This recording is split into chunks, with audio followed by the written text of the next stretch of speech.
तीन शिरे सहा हात तया माझा दंडवत. राम राम मंडळी, भर दुपारची वेळ आहे, बाहेर आभाळ आले जरा. आणि सकाळी एक गाडी खाली केली, दुसरी गाडी टाकायला गेलो, पण ऊन लय झालं त्याच्यामुळं मी परत माघारी आलो. बाहेर गरजायला लागले. होय का, पाऊस येण्याची दाट शक्यता आहे. टोपल्याची भाकर आहे, गवारीची शेंग. तर मला असं वाटतं की आता जेवण करून घेऊ.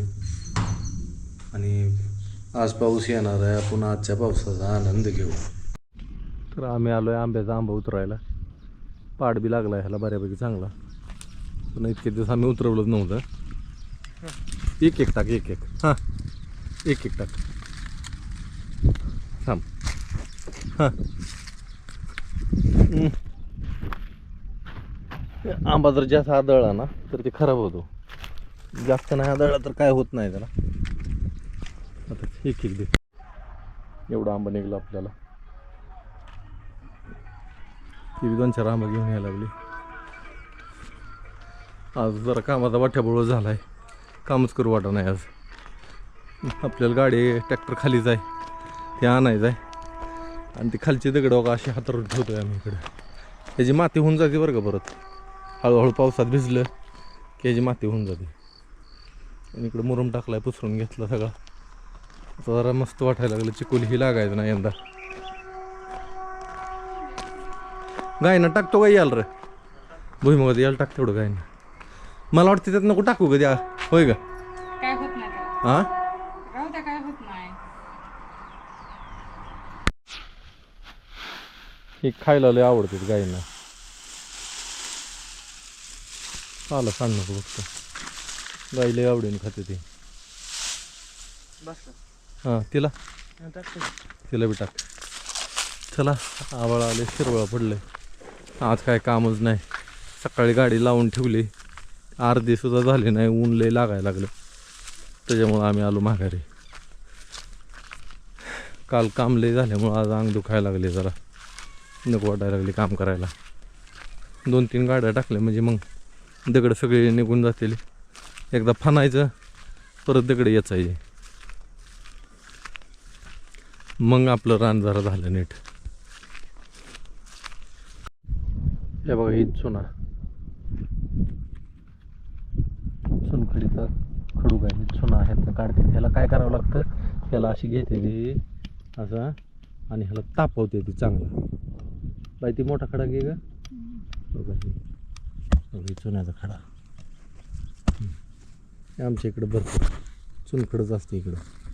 आणि ही ह्याला तापवलं की ही नरम पडतो आणि पाण्यात टाकलं की असं उकळायला चालू होतं. त्याला भट्टीला लावावं लागतं. पण लवळमध्ये आहे दे ना कारखान्यात, लय चुना तयार होतो तुमच्या गावात. गाडी भरली, सुचित आमची भरून देते दगड. एक दगड टाकती, टालीकडे जाऊन येते, त्या फुलाकडे बघत बसते हातपाडाच्या. परत येते, एक दगड टाकती पाटीत, परत तिकडे जाते. बापूनी मी गाडी भरली, दोघांनी मिळून. ही गाडी हेपली पाट्या भरून देते मला. ही दगड टाकतोय अशी. आता कडकडची मोठी दगड सगळी ह्या मोठ्या तालीवर टाकून देतोय आम्ही इकडं. अशी इकडं पुढं दिसते तशी. झाला, अजून 1-2 गाड्या काढून निघतेल्या. परत थांबवून काढावं लागतील दगड, कारण की मातीच्या खाली बी लय येते दगड. दिवस मावळला, गाडी आणली तर गाडी खाली करायचं चालू आहे इकडल्या बाजूला.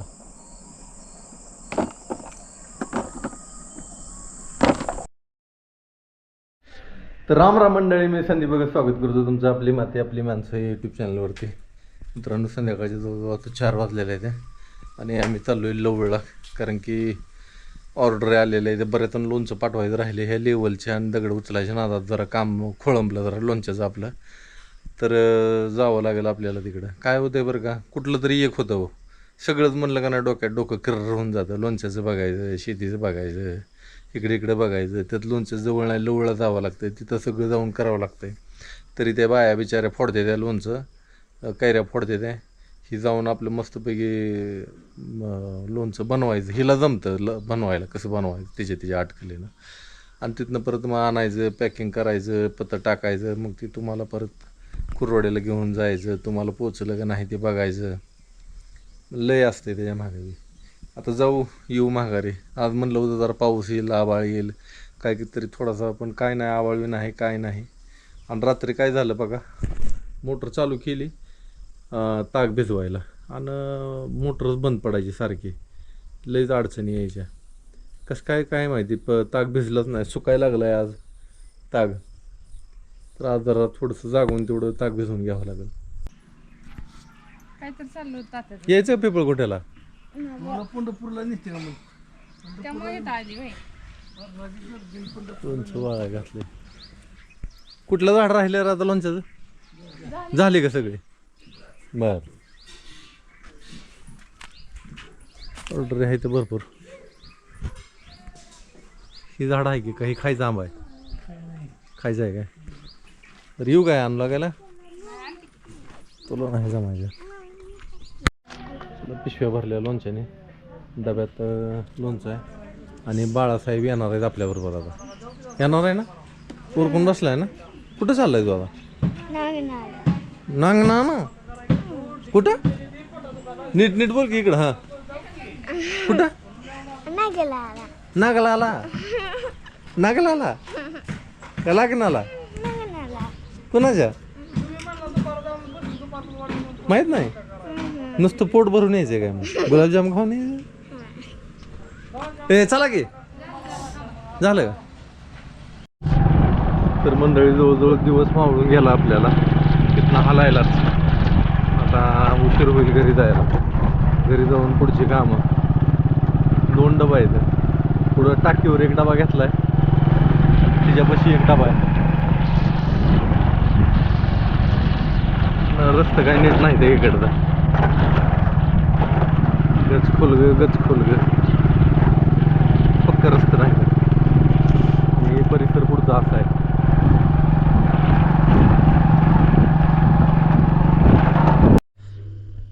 तर मंडळी आलो घरी.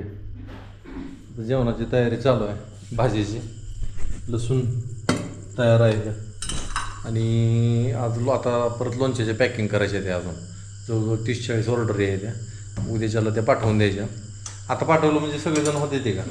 नाही ते होत नाही. थांबा जरा, गडबड करू नका. सगळ्यांना विनंती आहे की लोणच्याला गडबड करू नका. कारण लोणचं बनलं असं थोडंसं बनवलं गेलं की दुसऱ्या दिवशी पाठवता येत नाही. त्याला थोडंसं मुरून द्यावं लागतं. बाकी सगळ्यांना माहीत नसतं त्याला कसं करायचं, हलवायचं ना हलवायचं एखाद्याला. मग ती इथं सगळी प्रोसेस पूर्ण झाली की मग तुम्हाला लोणचं भरून पाठवून देत असतं आम्ही. आणि लोणचं पण सगळ्यांना आवडते. काहीच शंका नाही. माझ्या तोंडाला लोणचं म्हणलं की माझ्या तोंडाला पाणी सुटते. तर बघू पुढल्या वर्षी अजून जास्त प्रमाणात आपण लोणचं बनवायचा प्रयत्न करू. सगळ्या गोष्टी जर जुळून आल्या तर, नाही तर मग कदाचित होणार बी नाही. हां कारण म्हणजे त्याला माणसं लागते ती भरपूर. आपल्या इथं ह्या आमच्या एक भागात माणसं मिळत नाही. ती जी काय करायचं ती तुम्हाला करायचं असं आहे इकडं. इथं लावायची म्हणलं माणसं तर सरळ टमटम भरूनच मग बाया मिळते त्या. मग एवढ्यांना कामा कुठनं देता. इथं टमटमाची पद्धत आज चालू झालेली. टमटममध्ये बाया 10-15 बाया असते त्या. आज ह्या शेतात उद्या त्या शेतात, ज्या शेतकऱ्याला जशी गरज आहे तशा पद्धतीनं बाया कामाला जाते त्या. आपल्याला काही एवढ्यांची गरज नाही ना, एवढ्या मजुरांची गरज नाही. त्यामुळं केलं तर ठीक, नाही तर मग नाही. सगळ्यांचा रिस्पॉन्स तर चांगला आहे की बाबा लोणचं एक नंबर आहे, चव चांगली आहे लोणच्याची. फक्त अडचण कुठे येते की आपण लोणचं तेल टाकत नाही जास्त. त्याचं कारण पण तुम्हाला सांगितलं आहे मी. प्रवासामध्ये तेल थोडंसं बाहेर यायला बघतं. आता आणि सगळ्यांना सांगतो आहे आम्ही की बाबा तुमच्या घरी आलं की गोडं तेल थोडंसं तुम्ही जे खाता ते गरम करायचं आणि थंड झाल्यावर लोणच्यामध्ये टाकायचं. तेल ही नैसर्गिक प्रिझर्वेटिव्ह आहे. जर तुम्हाला लोणचं टिकवायचं असेल तर त्यात थोडं तेल टाकावं लागतं. तेलामुळं बुरा लागत नाही.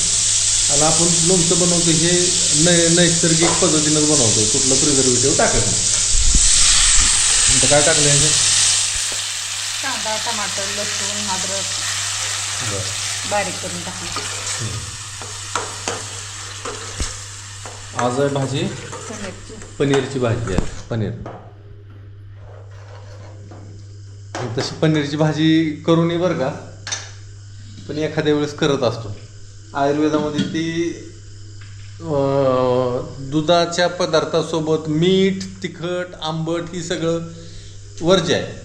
ही तुम्ही खायचं नाही. तुम्हाला म्हणतील तुम्ही सांगता आणि तुम्हीच खाता. तुम्हीच खाता ना. मी तर खरंच पाळतो, पण ह्यांची जिबी जो चोचलेलं आहे हो, ह्यांना लय लागते. खरं सांग बरं कोण, मी जर बरेच सांगत असतो का नाही चांगलं नाही, पण ह्यांना 4-5 वर्षात आपण खातोय. ह्याच्या आधी आपण बी खात नव्हतो. जे आजूबाजूला आलंय ते कधीतरी खावंसं वाटतंच हो.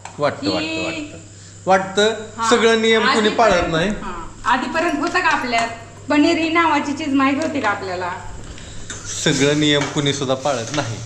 सगळ्या नियमांचं पालन ऐका माझं. त्यामुळे आपण जी करतोय का त्यामुळे त्याच्यावर जास्त बोलायचंच नाही. बर. तुम्ही नका खावा, तुम्हाला देतात ना चटणी आणि भाकरच वाढते. मग असं मी असं म्हणलं की असं म्हणते ते.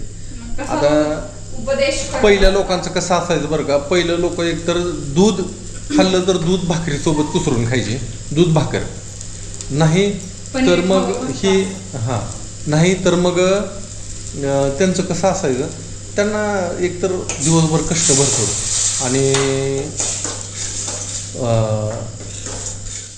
पहिलं जी खानपान तुम्ही जर म्हणसाल का नाही तर विरुद्ध आहार करत नसायचे. एकतर एकच भाजी असायची घरामध्ये, भाकरी, संपला विषय.